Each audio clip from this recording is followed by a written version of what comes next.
Welcome to my channel. Macard Wi-Fi extender not working? Try this. Fix power supply socket. Make sure that the wall socket is not damaged that you are using to provide power to Macard device. If it damaged, then fix it by calling an electrician.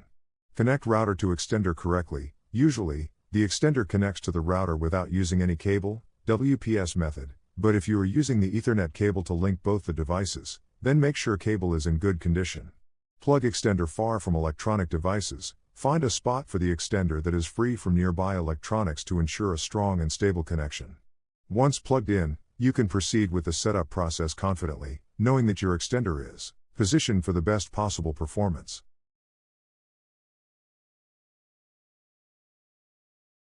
Reboot Macard Wi-Fi extender. Sometimes Macard Wi-Fi extender not working problem won't solve by applying above mentioned tips. In this type of situation, you can reboot the Wi-Fi extender by plugging it out from the wall socket and plug it in again.